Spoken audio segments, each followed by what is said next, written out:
I'm Daniel, the past life regressionist, and it's time to begin. Lift off and the clock has started.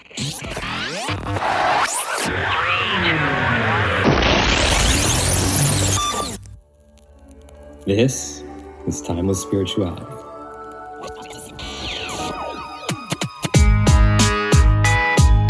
Enjoy, you can if you tell.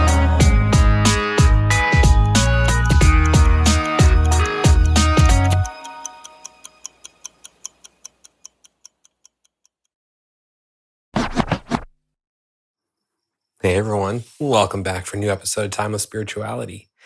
This is a good one for you guys today, and I highly recommend going and checking out parts 1 and 2 of Astrology as a Spiritual Path. I think it's going to be really necessary for you guys to fully grasp what's going on in this episode today. And yeah, I just really enjoyed this one. So I hope you guys enjoy this natal chart reading. And with all that said, if you would like to book a past life regression session with me to discover who and where you have been throughout time, you can reach me on Instagram at the Past Life Regressionist, or you can go ahead and book through my website, thepastliferegressionist.com. And now it's time to begin. Hey everyone, welcome to, I guess we'll call this a joint endeavor between the Jeff Macolino podcast and Timeless Spirituality, a sentence I never thought would find itself working out with the polar opposites of how our shows usually go. But nonetheless, we are merging these two worlds into the world of astrology today. And for those of you who listen to Time of Spirituality, we have my astrology teacher, Jim Sher, back on. Jim, welcome. Thank you. And also Jeff Macolino is a buddy of mine, one of my very close friends. He had me on his podcast, I believe it was in 2022. And we just started a friendship from there. We ended up becoming writing partners. And before I give Jeff the floor just to introduce himself, I just wanted to tell everyone a brief story about how astrology fell into my lap. Being a writer, I was working on a story at the time, and this was back in 2017, early 2017. And I wanted to have an astrologer as a character, but I wanted to know what I was talking about. So I found Jim. He had a local school, and I went and took a weekly course from him. But within maybe 10 minutes of my first class, I forgot why I was there because I was just so enthralled with what I was learning. I'm like, oh my God, this is nuts. And the rest is history. And I've been practicing ever since. I've fallen in love with astrology. I think it is an amazing tool for personal development and self-growth. So that's how astrology fell into my lap. And Jeff, do you want to tell the audience of Timeless Spirituality a little bit about who you are? Yeah, I'm Jeff Macolino. I guess I'd say actor, filmmaker, writer, co-wrote a pilot with Daniel. It's doing quite well in some competitions. So, Congratulations. Thank you. I've had my podcast since 2021, and I talk to people in all areas of life.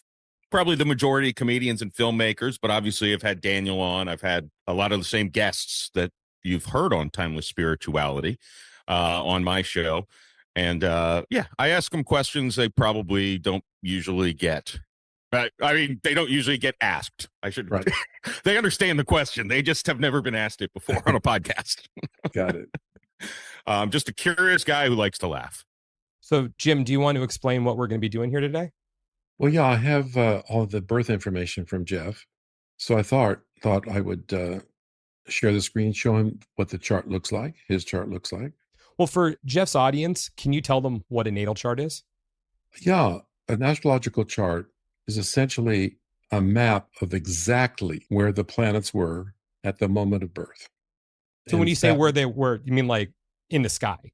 If I were to go outside, yes, the moment I was born, where they were in the sky. Right. Yeah. And essentially astrology is deriving meaning from that map. There's a lot of theories about why astrology works, but I probably don't want to get into that right away because that's not really the point. But I would say that ultimately its validity or not to a person is up to them to decide. But the main thing I want to start with is that astrology is not who you are. It's a map of potentials of who you might become or what you might actualize. And this is one of the biggest misunderstandings of astrology and one of the reasons why it's so critiqued. validly so.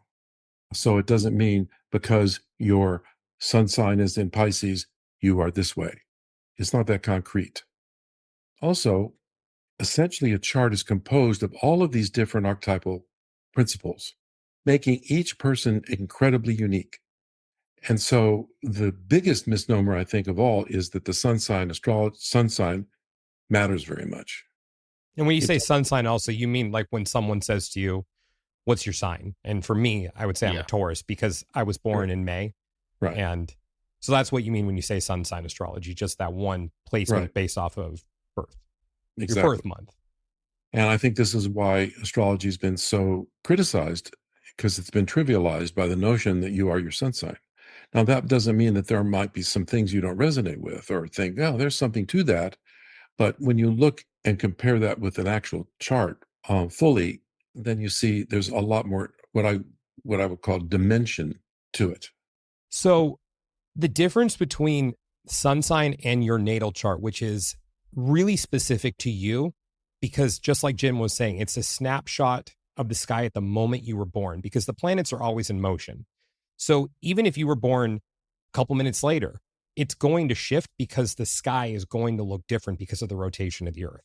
So the way that I like to describe the difference between a natal chart and sun sign astrology is, for me as a man and for you guys as well, when we buy socks, I know for me, I buy a size 6 to 12, even though my shoe size is a 10 and a half. But they don't have a 10 and a half sock that I buy. It's 6 to 12. Somehow, that same sock would fit on a size 6 and a size 12. So that, to me, is sun sign astrology, because you're still not buying a 1 to 5 or whatever it may be, but it's more encompassing. And also, you want to take it a step further. If you went to a custom sock maker and this sock maker did a mold of your foot and hit every contour, every wrinkle, and just every little nook and cranny so it fit perfectly on your foot, and it wouldn't fit on Jeff's foot, it wouldn't fit on Jim's foot, it would fit on my foot and only my foot. That is your natal chart because it is so specific to you. Yeah. So while it still works to a certain extent with that 6 to 12, it works, but it's not fit to you perfectly. Yeah. Now I need to go find a sock tailor. I mean, If you're willing to spend $200 for a sock, yeah. yeah, just for one. A pair is going to cost you $400 for two. Well, once Jeff gets that Arby sponsorship for the Jeff Macolino podcast, he's going to a sock maker. Oh, yeah. Daniel, that's a really good explanation. Thank you. Well, I do think, just from a uneducated person in astrology, I always got upset. Like, I worked with a woman who was like, oh, we're all Sagittariuses, we're all exactly the same. And I'm like, I am nothing like this woman, so this is all complete baloney. And it's because the lack of, she thinks everyone born in a 30-day period is her clone. And that's, I think that turns off the uneducated to be like, I don't know when Hitler was born, but I would guess people in his sun sign would not be happy to say, oh, yeah, you're the same as him. Right. He was a Taurus, wasn't he? Yeah. I'd like to think I'm not the same as Hitler. I know you pretty well, and I seemed like a stretch. There's the whole Jewish thing. There's that. Yeah.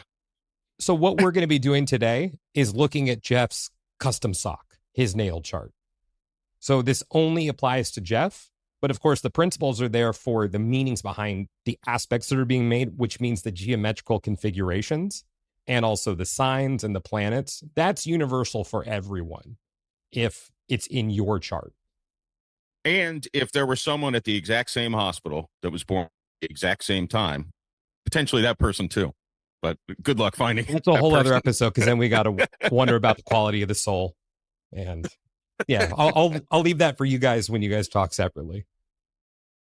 We're going to, if I could, let's just get started so I can describe what exactly I mean by it's not just your sun sign, because even the starting point is going to look differently. So may I share the screen so you can see Jeff's chart? And just really quick, for those of you who are watching on YouTube, when you see that line right in the middle where it's 27 and then these two little squiggly lines, and you see that dark line going across, everything above that line represents what was visible in the sky at the moment of Jeff's birth. And everything below that line is what wasn't visible, because remember, the Earth is rotating, so not all the planets are visible at one time because they're on, well, the other side of the planet, or daytime. I take back the daytime part because Jeff was born at 11:37 in the morning. But so that's what you're seeing right now, is everything above that line represents what could be seen in the sky. Right. I mean, he was born right before noon, and the sun, as you can see here, this is the symbol of the sun. It's at the top of the chart, meaning noon. It just so happens, though, that there were other planets near the sun at that time, even though they couldn't be seen at noon. What can you see at noon? You can see the sun only. So let's just get started, because the first thing I want to say is that I place great emphasis on what's called the ascendant, Jeff. The ascendant is right here, this line here, the first house cusp. And your Aquarius rising. And the rising sign is interesting because it is a representation of the kind of potentials that you must develop in order to begin to develop a sense of self. In astrology, it's often called the personality, but it's more than the personality. It is how others will see you before they get to know you. And the meaning of Aquarius there is that it's the classic archetype of the humanitarian, someone who wants to participate in the progress of the world, help the world become a better place. That's why it's the age of Aquarius is thought of as an ideal thing. But it's also a fixed sign, meaning that your personality, once it's developed, can be fixed and hard to make changes. Now, ironically, the first step after that is what's called rulership, and the ruler of Aquarius is Uranus, and this takes us to this symbol here. Uranus and the sun are conjunct. This is why people will say to you, with all that said, you're this way and that way. But Uranus is the principle of uniqueness, of having to develop your own sense of self as independent of other people. It can be a rebel. Certainly in the beginning of one's life, it often is a rebel. But the idea here is for a person to what I call individuate, meaning begin to understand their own unique nature and understand it as I'm going to use the word philosophical underpinning, that although it's for all of us, you have your unique imprint. And so validating your own unique nature as what I'll call a seeker or someone who's always wanting to learn is my simple sentence for all of this Sagittarius. These symbols, this symbol up here is Sagittarius. So you have Mercury, Sun, Saturn, Uranus, and Sagittarius. By seeker, I mean someone who's always wanting to learn, incredibly curious, usually open-minded, and philosophical. By philosophical, I mean looking for the meaning of life, meaning of your life, meaning of others' life in general. All right, so let me stop, if I may, and ask you what you think of what I've said so far. I think it all sounds like things I would expect to hear from my friends and family about. Even I describe myself as curious. The last thing we talked about. I'm a politically almost an anarchist, so I feel like that kind of fits in with what you're saying earlier about being an individual. And I think the thing that makes people most uncomfortable is I like to be open and honest, and that makes me unique in a way where something embarrassing happens to me, I want to tell everyone and make them laugh Yeah, because, if openness. yeah, well, if it's a bad experience for me and I keep it inside, I feel like it's just a negative thing. But if I make other people laugh by telling them, I've done good for the world, which I maybe touches on the humanitarian part. So yeah, That's I right. don't know. Exactly. You said anarchist. Could you describe what you mean by that? I very much, I'm not like a full anarchist, but I'm very much opposed to most forms of government. I think the smallest government possible should be what happens. I think people get in and they make rules just to make rules. Okay. It kind of is reminiscent of, to an extent, of what I said before we were recording about not believing in hell, I think hell was created to keep people in line by the church. And I think a lot of times laws are created to make people easier to control. Okay, the what you're saying right now is an example of the spirit of Sagittarius. Someone who's seeking to have a better understanding of what's going on in the world, not blindly accepting the definitions other people have, but also beginning to try to develop a philosophical or broad-minded perspective. That's what I mean by philosophical. Yeah. Yeah. I think I can annoy people sometimes by being a little philosophical. And that takes us to the independent streak of Uranus. But the other thing is that philosophically, I would argue that human beings are flock oriented, and that when an individual starts to emerge out of the flock, that can be alienating. A person can be repressed as they leave the group that they have been born into or identified with. It is essentially extreme nonconformity is one of the strong points of the chart, but not without purpose. There's a purpose here, which is to find meaning in a way that the larger society would not allow, whether that be religion or any other belief system that a person is required to have just to get along in society. Now, some charts are not Yeah. built this way. This is extremely strong in your particular chart. I don't know. Daniel could maybe even chime in on this because I feel like it's one of those things where I don't think I'm talking myself into it. I do think those are kind of defining personality traits, or I don't know what the correct word would be, but nonconformity and not being afraid to be different. I would say so. Well, Jeff is one of the most intelligent guys that I know. But at the same time, just like he was saying, he has the funniest stories, like stuff where I'd be like, I can't believe you said that. He'll go ahead and say it on the podcast. But I think it makes people not feel alone. And it also evokes that sense of playfulness and wonder.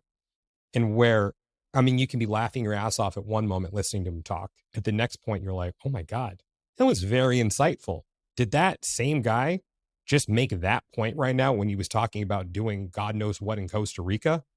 And now he's talking about, this very metaphysical concept and actually sounding intelligent while speaking about it. It just kind of, if I didn't know him better, I'd just be like, what is going on here? But I mean, I'd say he's an enigma in that respect.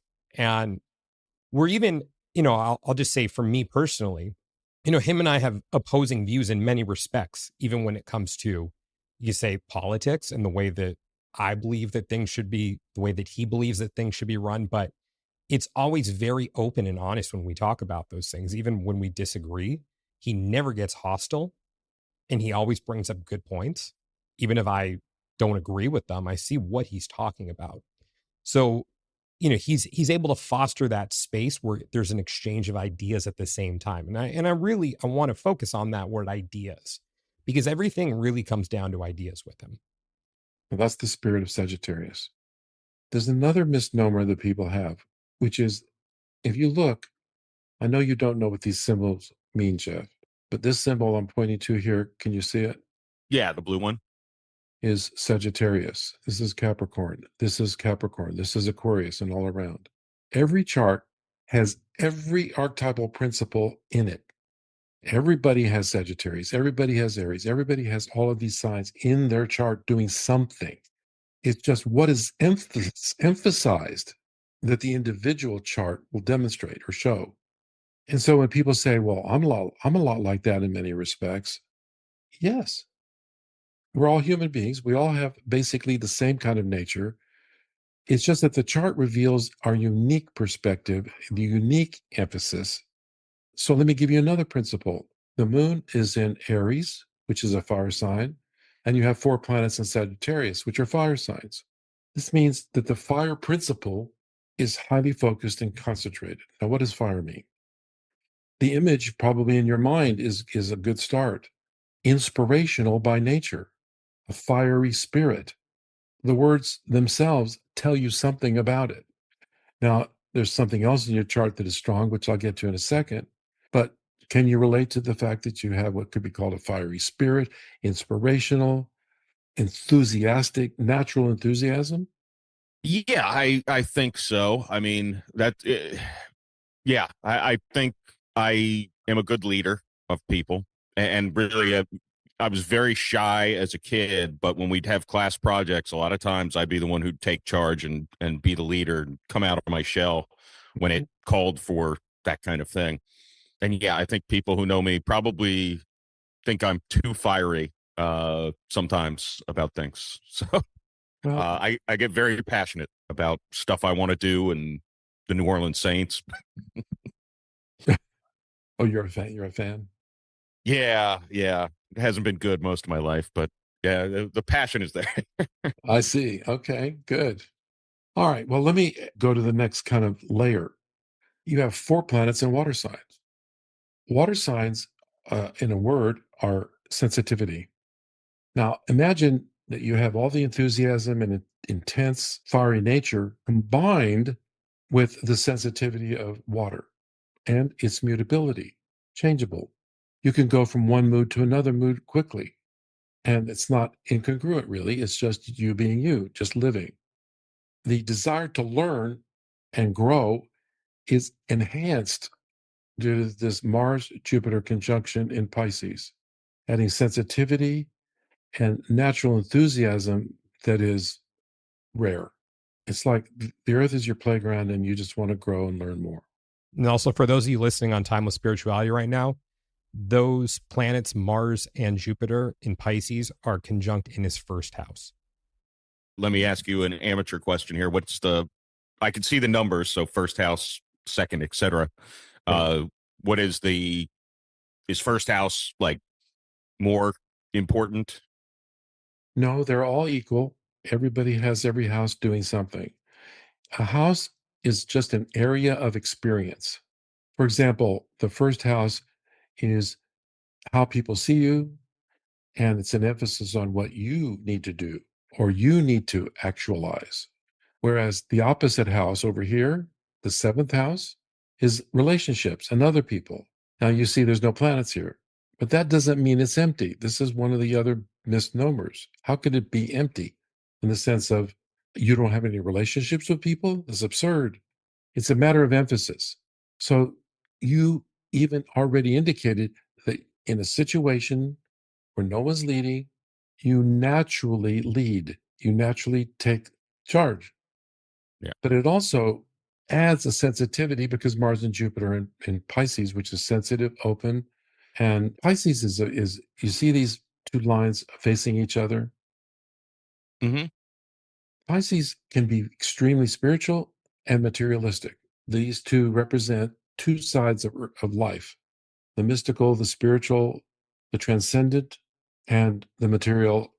And these are linked at an intensity to the life due to it's this combination of sensitivity, but also I want to be in the world. This is where I live. I find it even funny. I went to Tulane, just so you know, Oh, and I remember the rain, the water, the pumps. They had to take out all the rain and dump them because it's 10 feet below sea level. New Orleans was an experience for me. And I'm saying that because of the water image. oh yeah. No, it's an interesting city for sure. Incredibly unique.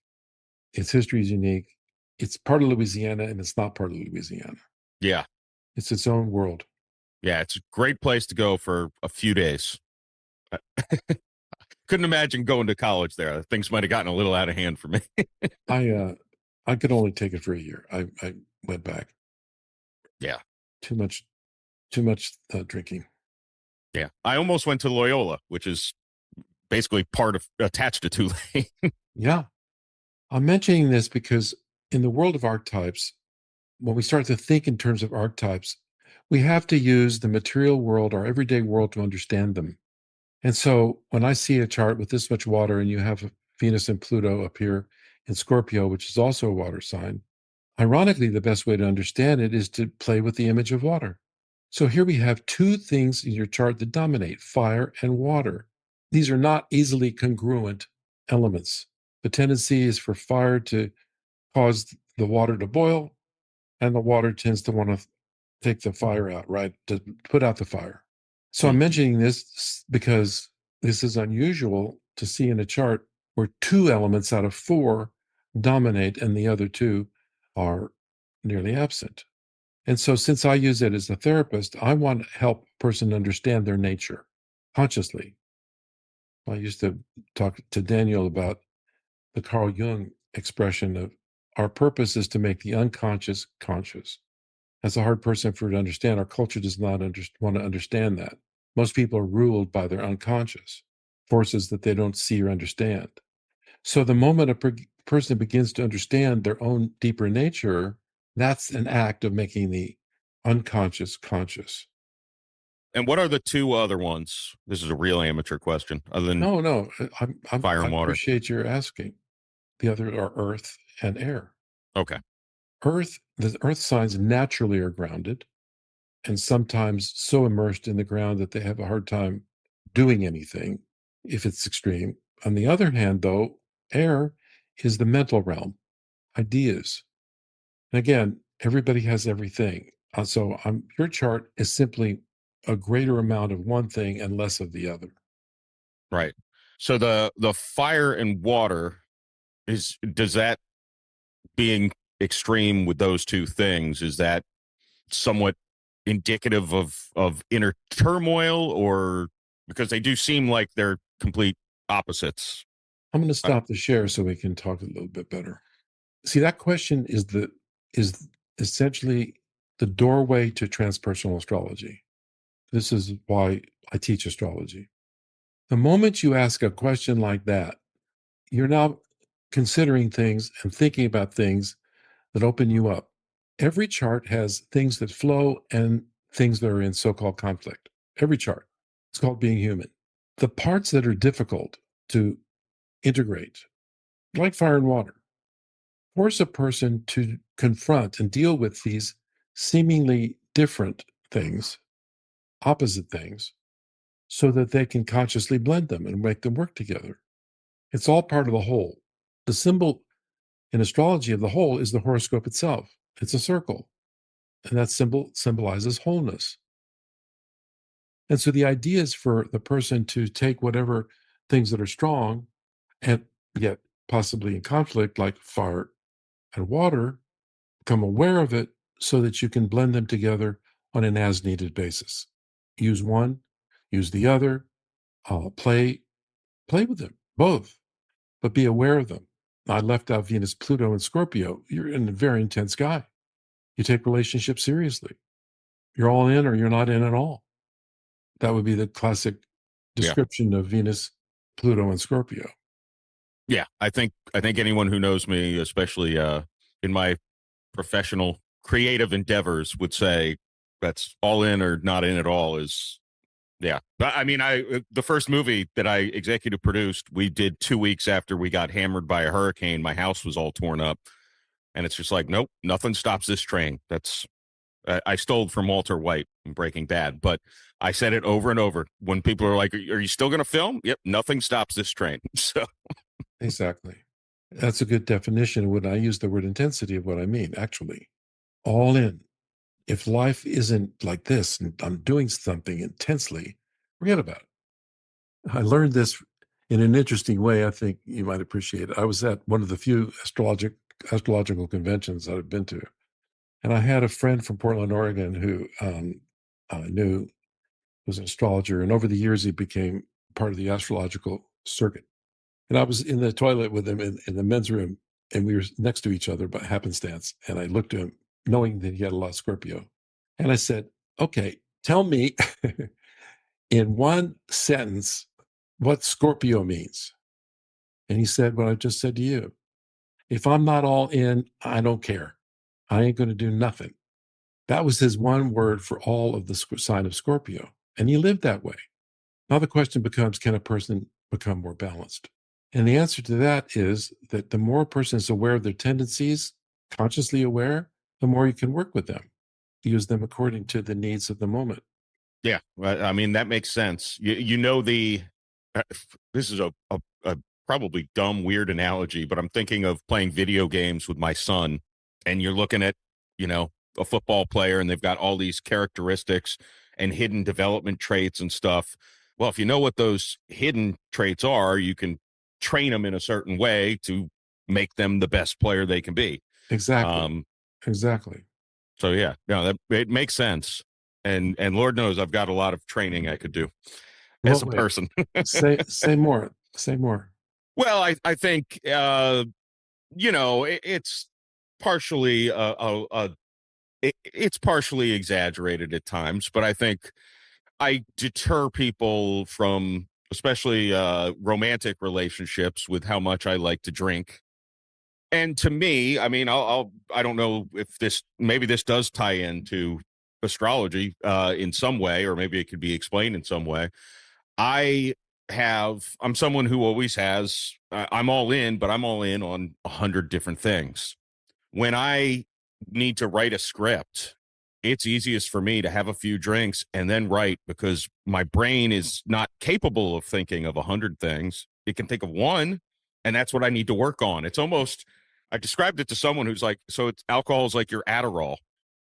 I'm like, I guess it helps me focus. I mean, obviously then it falls off a cliff after a certain point, but it mutes the distractions, so I can think, okay, I'm all in on all these things, but I need to focus on this one right now. I can't think Right. about everything else, or I'm going to be sacrificing on this one. And I know it's, part of it is just I have a really good liver, apparently. I've never had a hangover. Part of it's I'm a big guy, and I have a lot of experience and tolerance built up. So I'm sure that all could sound super ridiculous to people who don't drink. But I think that's one thing that I'm like, it can backfire on me. And Well, what if I told you that essentially what I've been saying all along here with the planets in Sagittarius and with the Pisces and all that essentially information is flooding into you, expanding you, expanding you, expanding you. That literally is the essence of your chart. Information is flooding into you. So to help me stay sane, dulling the brain a little bit maybe is my medicine, or I self-medication, whatever you want to call it. For now. Yeah. Because again, the more you're aware that indeed your nature is to have the experience of this flooding in of information so that it's expanding you, expanding you, expanding you, and you make that fully conscious that this is my nature, you can begin to apply what's called in astrology Saturn, which is conjunct your sun. Saturn is the principle of limitation and focus. Once you know that this information, call it a gift from the divine, whatever, is within you, then at any moment you can choose to focus. You can choose to focus on the one thing that has captured your interest or demands your attention, using what I'll call will. By will, I don't mean willpower.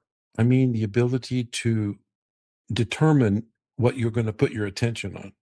That may take practice, but you have the will to do that potentially. But you have to start with say, yes, I'm a fire hose, and there is so much coming into me that I can easily be overwhelmed. Yeah, and I do think I selectively have that moment of time where, like, when I was directing a movie last summer, there was a month and there was nothing. I was not focused on the podcast, didn't exist to me. In essence, it was every ounce of my body. I didn't even have my kids stay with me except for 1 or 2 nights the entire month. They were acting in the movie, so I saw them. I wasn't like completely disappeared parent, but this is the only thing I can worry about. And I think that maybe some of that's just getting more discipline or will to just compartmentalize. This is the only thing I'm going to do today. Nothing else matters. Don't do emails, social media, anything.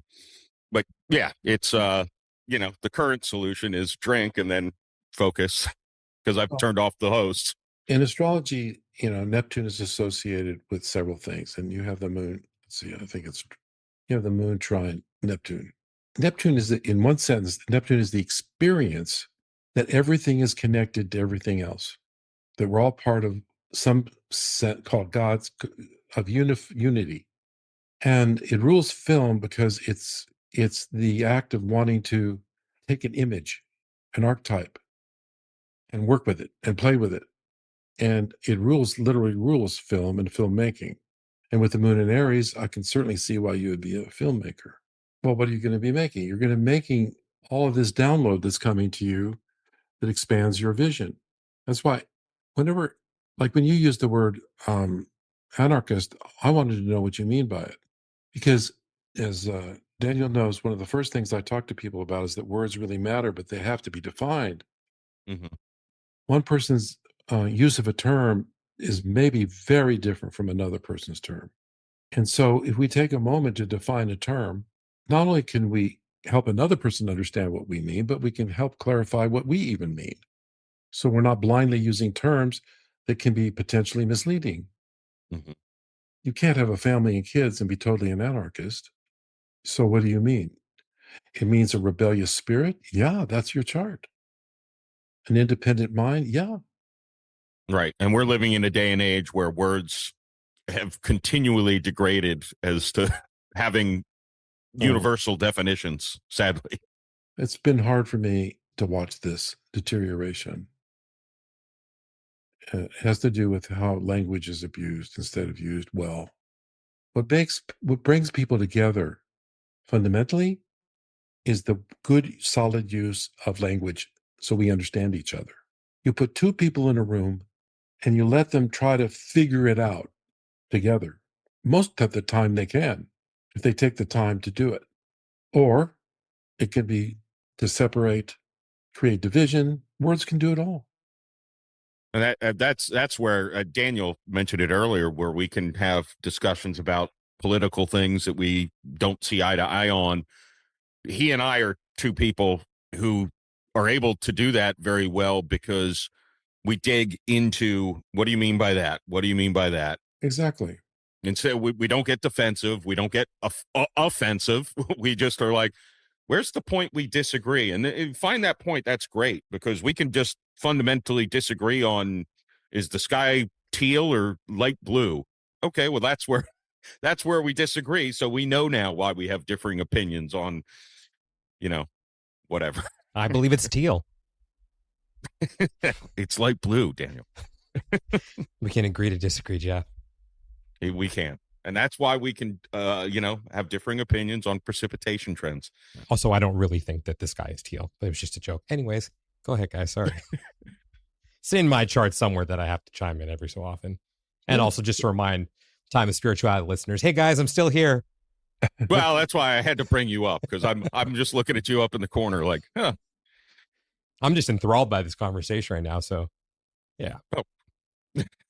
Well, I'm curious, like when it comes to even you asking about what does it mean to be an anarchist to Jeff? Because, of course, when I picture that, I see someone who's out in the streets with a Molotov cocktail and they want no structure, no order, and they just want to see the world burn to the ground. Like I see the Joker in The Dark Knight as being the ultimate anarchist, someone who just wants chaos. Right. So chaos for its own sake. Yeah. And Jeff, to me, isn't that. So no. It's like even when we get down to the nitty gritty of the word, does Jeff see himself as an anarchist because of the expression of the chart, or is it something different? Well, that's why I'm asking him. I'm using that term that you as a doorway to a discussion between us, because the more you dig into it, which I know it's your nature to do, I know you won't have a problem doing that at all. You'll like it. Yeah. Something will be revealed. By revealed, I mean something new can occur. Yeah, and that specific word, I'll say I've evolved quite a bit on that probably the last 2 years because my younger brother introduced me to a Christian anarchist, a couple of them who I've had on the podcast. And now, so my vision used to be the same, like the Joker, just wants the world to burn, chaos. My evolution of what an anarchist is now is someone who isn't ruled by anybody. They don't expect government assistance. They don't pay taxes. They're on their own. They're as individual and free as you can get.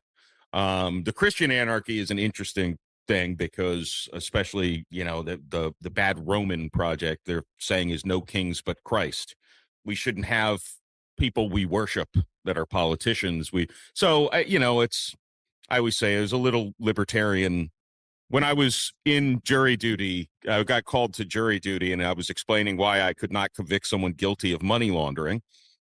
I said, well, look, I'm an leaning libertarian, and money laundering should not be a crime. How they got the money maybe was a crime, but laundering the money, that's just your crooked tax system that they have to work with. Okay. I got excused from jury duty, and I was being completely honest, by the way. No, I wasn't imagine trying to get out. Why would you be excused from jury duty? One of the defendants was charged with money laundering, and that was it. And I, in essence, said I could not. Why were you? Let me rephrase the question. On a jury, a person's going to be asked to abide by the law and interpret the law, and then relate it to a specific case. Yeah. So if a person rejects the law itself, how can they be on a jury? Well, that's why I was excused. I said I don't. That's my point. Right. So I did not get onto the jury. No, you would be rejected because you're not accepting the rules of being on the jury. Yes, that was exactly it. Now, you've just given a great definition of Sun-Uranus conjunction in Sagittarius. It was probably a good story to work into that conversation, wasn't it?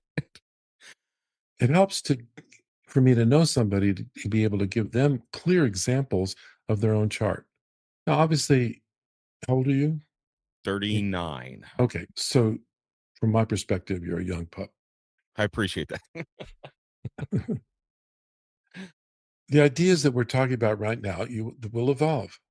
And the more you learn, the more you discover about being a human being, the more they will go through whatever shifts you want to go through or believe you need to go through. Yeah, well, I think I am open. I mean, look, this was, 7 years ago. The example I was given about me thinking astrology was hocus pocus because this uneducated lady who was saying we were clones of each other because we were born in the same month, 12 years apart, in different parts of the country too. Yeah, it's ridiculous.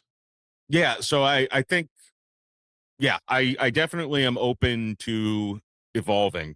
And I'll credit one of the things I loved about Daniel the first time he came on my podcast. He's like, I need to listen to a couple of your episodes with some spiritual, paranormal people beforehand. And it was a conversation I had with a medium. He listened to that one and he's like, I'm in. You're open-minded. And I respected that, by the way, of you, Daniel, because it was like you weren't just diving in like, okay, this guy's self-described comedian. He's going to just be an idiot. And, I mean, I might be an idiot sometimes, but You're my idiot, Jeff. but I'm open-minded and I'm not unable to change. I'm happy to change if we get to that root cause issue on politics and I'm like, wow, you know what? I never thought of it that way. Yeah. Those are, I believe very clearly in treating people the right way. And that's a non sequitur with anything else. But outside of basic humanity, there's nothing that I couldn't be like, okay, you can change my mind on this, or, no one's done it with alcohol yet. Let me ask you this then. Why are you a podcaster? What kinds of experiences are you having because you're a podcaster that fulfills you and helps you grow? Why are you focused on that as opposed to blah, blah, blah, something else? It allows me to sample, if that's the correct word, different walks of life, different areas of expertise. Wait, sorry, Jeff, can I jump in really quick? What was your original motivation to become a podcaster? Oh, the original motivation was stand-up. I wanted to write films, and I was having a hard time making the scripts funny. Even though I was a generally funny person, I couldn't write funny. So some stand-up comedians I reached out to said, start doing stand-up comedy and start a podcast and you'll find your voice. Right. The first I don't know, 20 episodes, more than half of them were just me talking by myself. And I realized I liked the guests more because they all had unique perspectives on life. And I could learn while creating content. So that's the only reason it's still going is I get unique experiences and getting to talk to people. And also, I do like socializing, Yeah. and it's on Zoom, but it's still, I've made friends through the podcast who I am in regular contact with, or writing award-winning pilot scripts with. Uh, so I think there's that aspect of liking to connect with people who otherwise I would never have an opportunity to Yeah. connect with. That's for you, the Sagittarius, constantly needing to expand through these connections, your viewpoints, your information, all of it. Oh, by the way, Mercury's very strong in your chart, indicating you're a probable writer. But, Mm. but again, this is an example of what I don't usually use astrology for. Can I see that you're a writer by looking at your chart? Yes. So what? How does that help me or you? It's just an interesting fact. But what interests me about astrology is the desire behind the writing can be revealed, that you're getting a chance to express and play with ideas to expand you, that it gives you an opportunity to meet other people with different ideas to expand you. Very much like Daniel seeking you out. I love that story because I have actually had a guest on a podcast because I wanted to learn more about something I wanted to write about. And I thought easier to talk to somebody than to try to learn on YouTube or whatever. Well, you can always do both, but there's something different in the interaction. Yeah, if you're with someone who's qualified on the subject, you can get a little more of what you are seeking, I think. Mm-hmm. Yeah, it's a there's a the podcast is not a moneymaker for me. It's like I don't even respond to emails about sponsorships anymore. I'm just like I just like doing it because the people I get to meet. So yeah, I guess that fits my chart. Until Arby's reaches out to sponsor you.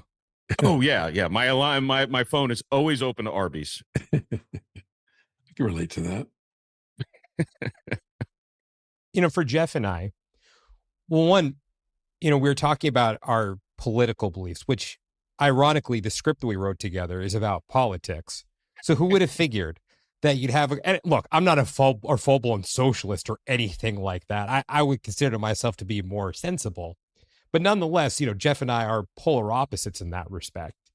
But, the coming together and having those opposing views, because what we really want to do with this script, I mean, it is a comedy, but it really is to break preconceived ideas that the populace has, just about the way that things are and being like, you're all fucking stupid. Like, this is what you need to see. Really, you're going to vote for that? Of course, we play into that. But nonetheless, it's like even that conversation that Jeff and I were having, the one he was telling me about with, he was telling me about with the jury duty. He talked to me about that. And I was like, you know what? That's a good point. I never thought of money laundering that way. What's also interesting, just chart wise for us, Jeff and I have very similar cusps. And for everyone who's listening, what the cusp is, that is the beginning of the next house. So him and I are both in Aquarius rising. We're born 6 months apart, 7 months. So we have a lot of the same outer planets. And those outer planets just happen to be in the same houses. So like we have a different expression, but like the way that I also saw that, even though I heard what he was saying full-heartedly, I'm like, that is a really good point. The crime really is why or what the cause was. But if I were sitting in that courtroom and I was on that jury, and I'd be like, okay, if the evidence is there that they laundered money, that's the law. And as a citizen, I feel it's my duty to do my part to uphold those laws. So yeah, I would say guilty. Or if the speed limit is 65 and I got pulled over at 66, I'd be like, yep, you got me. As stupid as that may be, I'm like, I did it. I was speeding. I did it. I mean, I bring that up because of the expression that it's so cool that even though there are these boxes that we fit into, even in this chart, there's still a different expression going on in that we are so, I mean, just as you put it, Jim, it's like we are an expression of our chart, right? We are living our chart out. What was the way you phrased it on my podcast specifically? It was I good the can way never you said remember it. what I say. But I'm having the experience walking through life of my chart. Yeah. But I'm experiencing it nonetheless. And those conflicting charts can come together. And I think that's just also what's so beautiful But about see, I astrology. wanted to mention something. Compatibility in astrology is very popular. Mhm. When two people have the same or near ascendant, like what Daniel just described, that's a high indicator of compatibility, not the sun sign. Hmm. It's number one. You're beautiful, Jeff. Well, that's what I was like. See, the dating apps have it all wrong. They ask for just your sun sign. I need know. the They're all, the they're all rising. wrong. Like my ascendant is conjunct your Sagittarius planets, Jeff. It means that it's easy for me to get you and the way you think because I'm very similar. I wonder why I suggested this one. And it also means, though, that the differences between us could be a creative interplay that both of us would appreciate, as opposed to moving into conflict. If I know the motivation of a person is the same as my motivation, we're going to get along. If our motivations are different, we probably won't. Yeah, well, that makes sense. Also, I don't have to worry about a woman I've been dating for the past few weeks having the same birthday as my ex-wife. They were born in different years, different places in the country. No, Sun sign. Their charts are very, very different. Yeah. I don't know what their ascending signs are, but hopefully they're different. Well, one of the things that I always say to students is you don't really have to know astrology to be affected by it. It's operating whether people know it or not. So why study astrology? Because, again, it helps a person make the unconscious conscious. And that modifies the way we experience life. It creates the opportunity for resolving internal contradictions. It helps us actually become who we are, aligned to ourselves. It helps us be more authentically true to ourselves. But it also helps us understand other people and why we're different and how we might be able to bridge any gaps should both people choose to. Again, if you put two people in a room, they are likely to be able to figure out their differences if they simply want to be in the room and have a discussion. People will naturally find enough similarities to find them interesting, to say, oh, you're an interesting person, and to be able to get along. It doesn't happen all the time, but most of the time, the reason why people don't get along is because other people and other forces are interfering with just the two of them. That makes sense. And that's why probably part of the reason I think Daniel's had one, but I don't think I've had a adversarial podcast because both people are there voluntarily speaking. Well, in my defense, he was pissed. You just pressed I him was harder. fine. You just pressed him harder than I did. That's all. I'm sorry that I asked the flat earth guy questions about his model. Oh, that was a great episode. Thank you. Well, some differences probably can't be worked out, but I liked him. yeah. He was passionate. You got to admire the conviction. Do I think it's doing more harm than good? Yeah. But nonetheless, I admire the conviction and passion. No, but Jim will get why I wanted to have him on my podcast because I'm like, I just want to get inside the head and wonder why he thinks this way. Like, what's the mindset when there's overwhelming evidence that you're wrong? And he just doesn't trust anything, basically. It's pretty clear. Jeff, that's a good example of my point. You got underneath the first layer to what was driving the actual person. That it wasn't the viewpoint by itself of flat earth or whatever. It was something else driving that viewpoint. Yeah, I would say flat earth is a symptom of a bigger mindset. Yeah. And I agree with him on a lot of his conspiracies. Oh, I do too. Like, yeah. I'm like, whoa, he actually convinced me I don't know if I believe in dinosaurs anymore.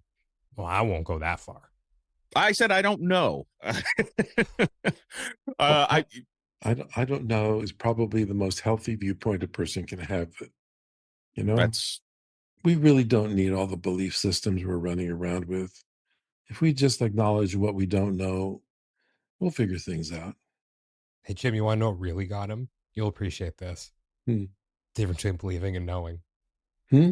The difference between believing and knowing. That's what I brought Oh, up at the beginning of the flat earth episode. And the way, how do you know? How do you know? How do yeah. you know? He didn't like that.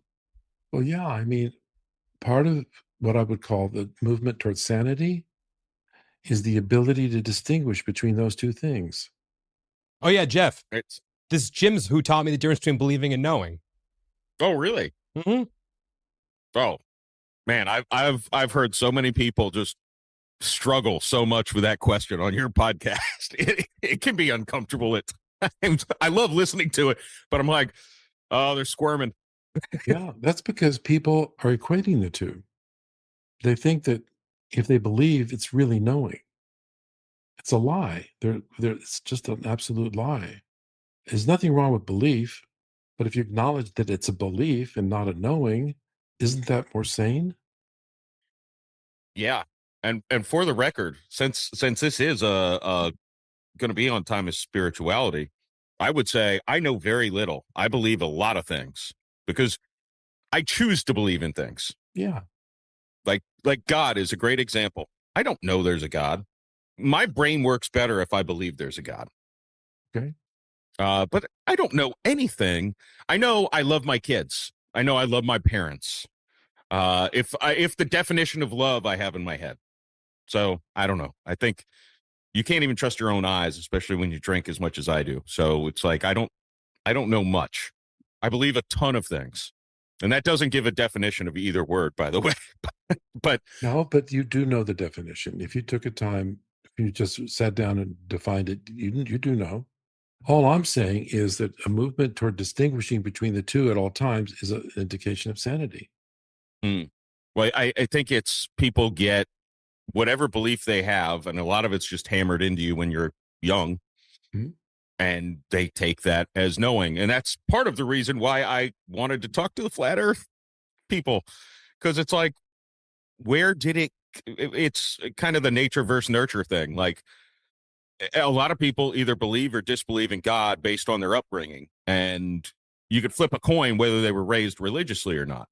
It's either rebelling against what they were raised as, or I was raised this way, so that's what I know is true. And it's like, you believe it, you don't know it. Yeah. I Well, mean, I like it. Jim, do you mind if I ask you to share a story really quick? I'll try. It was the one that you told about the person who came to you who was supposed to go to jail or something like that. And Oh, and they right and they came in for yeah. a reading asking Yeah. about, can you share that story? I think Jeff will appreciate that one. I think the listeners of the Jeff Yeah. Macolino It's an podcast will love interesting, it. it's a good story. This particular person, who I did not know before the reading, I didn't know who the person was. Later on, I found out something about the person from somebody else. Okay, so they come in and they say, will I go to jail? They wanted to know specifically, will I go to jail? So I'm looking at their chart, and there are indications using traditional astrology that the person's possibly going to go to jail. That's the astrological superficial side of it. And I still remember the houses that were involved. And I said to him, I can answer your question. You just need to tell me this. Did you do it? Because you will go to jail if you did, and you will not go to jail if you didn't. That was as clear as a bell to me. Now, whether that was all astrology or astrology and intuition or whatever, it was what it was. And the guy says to me, I didn't do it. He's lied to me. And he ended up going to jail. And the people that actually made the referral knew that he knew that he did it. Who was he lying to? Why would you go to an astrologer and ask a question like that unless you were trying to like play some game, not just with them, but with yourself? That's a warped It person. again, as a therapist, I can tell you that more people are warped than you'd like to believe.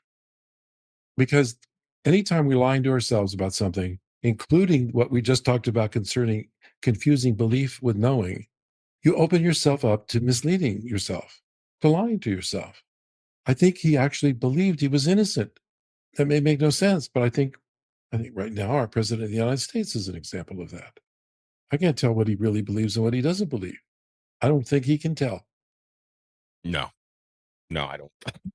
It changes every day, it seems to. Every hour. So it's very powerful. And I use this in astrology all the time, because even like when I did your chart right now, we had a discussion. I didn't tell you you're like this. I don't do that. I don't use it astrology that way. Was there, I guess, a good question? Because Daniel told me he told you very little about me before this. He didn't say anything. Yeah, Well, I said two things. He's a podcast host and he likes drinking. You said what? He likes drinking? Yeah, he's a podcast host and he likes drinking. Well, the podcast was probably relatively apparent. Okay, I didn't remember. I didn't remember the last part. Oh. But even so, was there? I feel like I almost fit my chart pretty well, but I'm curious if there's anything that you're like, this surprises me. No, because my expectations are different from what you might think. My expectation isn't that you're going to fit your chart. I don't think in those terms any longer. My expectation was that I was going to have a wonderful experience with you, discussing your nature and seeing the correspondence between the description of a chart, which is what it is, it's a description, and your perception of yourself. That to me is why I'm here. That's fun to me. I get to have an experience with you. You get to have an experience with me around astrology.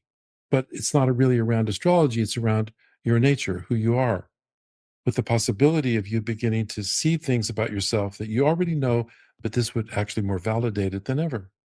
It might help you with your drinking. Yeah, well, I other people should just get over it. It's their problem, not mine. Yeah. I'm kidding. Jeff, you mind if I ask you one more question? I'm sorry, Jim, one more question about Jeff's chart. Yeah. So for the Timeless Spirituality listeners right now, out there in social media world, as we're recording this on February 10th, 2026, we have an eclipse coming up next week. And I'm sure a lot of what you guys are seeing right now has to do with a couple of the signs in particular about this is going to happen if you have this predominant placement, or this is going to happen if you have this predominant placement, like, oh, your love life is going to blow up, or you're going to run into a lot of money. Yeah, and I think that's the one size fits all. And I wouldn't even go that far because it's also very catchy. My question for you, when it comes to Jeff, what do you think the lesson is when it's coming to this upcoming eclipse? What do you feel he's meant to learn about himself? Well, the eclipse, first of all, to me, eclipses are what I call inertia destroyers. Things that are stable or seem to be stable, which actually are not, will be revealed as something a person has to deal with. See what I mean? So an eclipse brings things to the fore. It's like a person, let me give an example. A person has a car and it breaks down during an eclipse. Did the eclipse cause it to break down? No. Something was wrong with the car before you found out about it. By the time it's broken and has to be fixed, there was X amount of time while it was breaking. You just didn't know. You didn't know it was wearing out. You didn't know it was rusted, et cetera, et cetera. An eclipse makes things happen that were already, reveals things for you to deal with that I think are necessary to deal with. Now, I haven't looked exactly at the eclipse or where it affects Jeff. That would be like another time to discuss. But once I know that general principle and I know where the eclipse is occurring in a person's chart, I can give them a sense of what this is going to be about.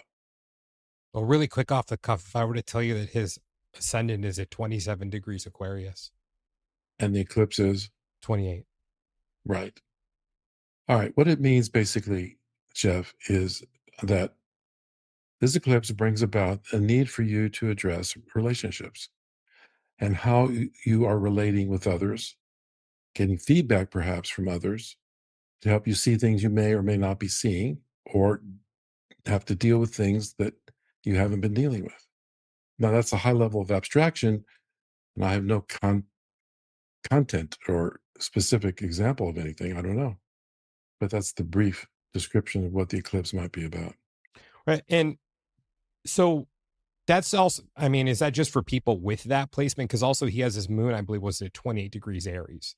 So yeah, for the Jeff Macolino listeners, I believe I mentioned this already, but astrology is also just geometry. So when you have that 27-degree angle for his ascendant, and then that 28-degree angle for his moon, that's making what's known as an aspect. So it's a geometrical angle that's being made, or so like that's what creates the energy at play there. So that on its own, the ascendant on its own could be one thing, but when you throw the other placements in, that's when it adds an extra flavor to it. Like the way that I describe it to a lot of people, it's like when you're in the kitchen and you have all these ingredients in front of you. You know what's going to happen when you put this ingredient with this ingredient. You know that they're going to mix well, or they're not going to mix well, the kind of flavor that it's going to give. Well, yeah, I mean, it's sextiling his moon, which was women. So this eclipse is likely to affect his relationship with women in some way. Okay. Here's some, yeah. That's funny for multiple reasons that I don't need to go into on the podcast. Well, I mean, this is an example of astrology operating at a high level of abstraction. I don't know any specifics. I just know the archetypes are operating in this manner. But I also know my attitude about eclipses is that it can be extremely constructive, and that it's best approached as sometimes a small nudge or as a bigger nudge to deal with things that we haven't dealt with and need to be dealing with. Gotcha. Yeah, I mean, it makes sense with the way I've been living my life lately. Like it, it works or makes sense, we'll say. Okay. Well, do you guys have any final thoughts? I know I've been very general, but I hope, Jeff, we've had an exchange to help you understand something about astrology. I mean, this is why I teach it, by the way. Some of my classes have been together for more than a year, once a week. So what we do is we gradually learn these principles and then apply it, then learn more principles, then apply it. And after a while, it's absorbed. And that's fun for me, because until it becomes real for a person, it's an intellectual exercise. So it's exciting to watch somebody become aware of the validity of astrology, but also how to use it in a constructive rather than destructive or silly way. Because most people, I think, use astrology in a fairly silly way. So Yeah. I have one more question for Jeff, but before I ask that, I just want to talk about how astrology really helped me. It made things more tangible for me, because when I saw these aspects in front of me on a chart, it helped me put the feelings into words. Now, some people can use it to go the extreme of I'm doomed, or how do I work with this? I think that's the better way to go about it. It's like, yes, I do have this speed bump, but you can get over a speed bump. So when these things would come up for me, I would almost see it in my head of, okay, this is just playing out right now, but now I'm aware of the aspect. So how do I move past this? So that's how it's helped me grow. Jeff, my question for you is, has your view on astrology changed at all through the course of this episode? I would say it's given me a lot more to think about, and actually seeing the chart, because I've never seen a natal chart before. So what really impressed me was actually before we even started recording, when Jim was explaining how he got into this, because he was a therapist, and it helped him figure out how people worked, which is such a great reason to do it, the best I've ever heard. And then I think for someone who did not know me, I mean, well, Daniel, I said to you, like, boy, I think no one could have possibly nailed my personality, which is pretty out there for people if they go back and listen to the last 6 seasons of the podcast. But I appreciate the way that Jim goes about it too, where it's, again, the comparison I made earlier, where the hidden skill sets, where you can focus on, I need to get better at this, I need to get better at that, I need to just know this is a thing that exists in me. And maybe it doesn't need to change. I just need to know it's there. No, I appreciate the this is the most in-depth, I would say, I've gone in this kind of astrology conversation. And I'm intrigued to learn more, I'll say. And Jim, my final question for you has to do with Jeff. Archetypally speaking, what do you feel here or he's here to contribute to the world? Well, if I'm going to give again, I like to sometimes answer things with just one essence sentence. But to take his vision, what he has learned, what he is learning, the process of his learning, and express it to the world. And the more he expresses it to the world, not only does he help the world, but he's helping himself. So it's creating a loop of learning. That's his purpose. It's not to be a something, it is to live a certain something. And it's the way he will grow and grow and grow in ways that he could never foresee or predict, because it will constantly expose him. Hate to talk to you in the third person, but I'm answering his question.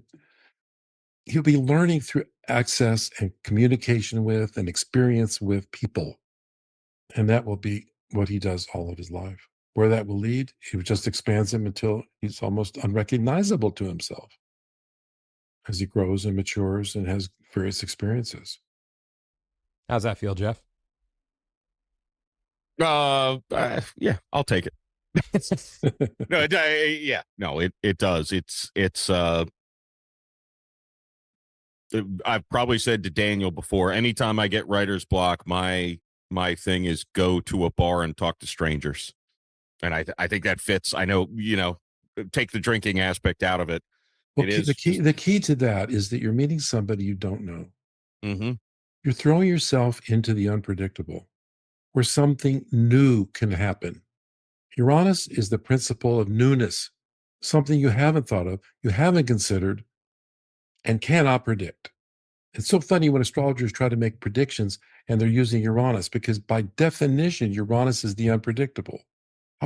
Why is it insane to try to predict something that you have defined as being unpredictable?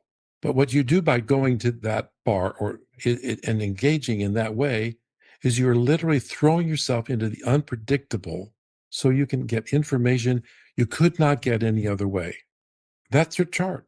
Now you don't have to you don't have to believe that astrology is real or not. That's not relevant to me. I'm not sure. I'm long past trying to prove it, but I know it's what's driving you. I know it's what you'd love. I know it's what you need. Agreed. It's the unknown, constantly addressing the unknown. Yeah. I don't know. Hit the nail on the head, I feel like, with the. Oh, before I ask you guys to share your information with everyone, I just want to say for this upcoming eclipse, good luck predicting any of it, because I think Uranus factors heavily into this one, and not only with ruling Aquarius, but also with the aspect that's being made, because it's in the late degrees of Taurus right now, right? Yeah. So good luck. That's just all I have. Just good luck. Yeah, good luck predicting what's going to happen there, because whatever you think it's going to be is probably not going to be that. So, Jim, where can everyone find you and reach you? I have a website. It's Jim, Jim, at Sher, Sher, astrology.com. Was that your email or website? That's the email, and it's sherastrology.com is the website. Sher Astrology. Yeah. Right. And Jeff, where can everyone reach you? Instagram, Facebook, Twitter. I don't call it X. Macolino Entertainment Network at St. J Mac. And I have a YouTube channel. That's Macolino Entertainment Network. 2 movies coming soon this year. Oh, neat. And yeah, for Daniel, where can people find you? Thank you, Jeff. You guys can find me at the Past Life Regressionist or Past Life Regressionist on Instagram, the pastliferegressionist.com, or my podcast, Timeless Spirituality, and frequent guest on the Jeff Macolino podcast. Just look for any episode that says, me and Daniel, the Past Life Regressionist, or me, or just, was it Daniel, the Past Life Regressionist returns? Yeah. Yeah. Yeah, they're the they're super long titles to fit on my little graphic I put on Instagram. I like that. It sounds like a good Batman movie.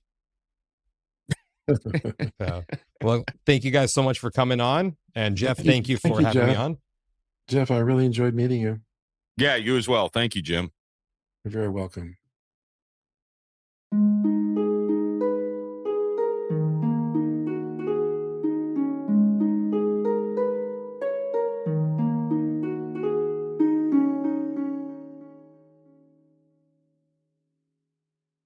Fellow time travelers, your journey through time awaits you. Just want to thank you guys so much for listening to today's episode. And if you're interested in discovering who, when, and where you have been throughout time, and you'd like to book a session with me, just go ahead and send me a message on Instagram at The Past Life Regressionist, or you can reach me through my website, yourpastliferegressionist.com.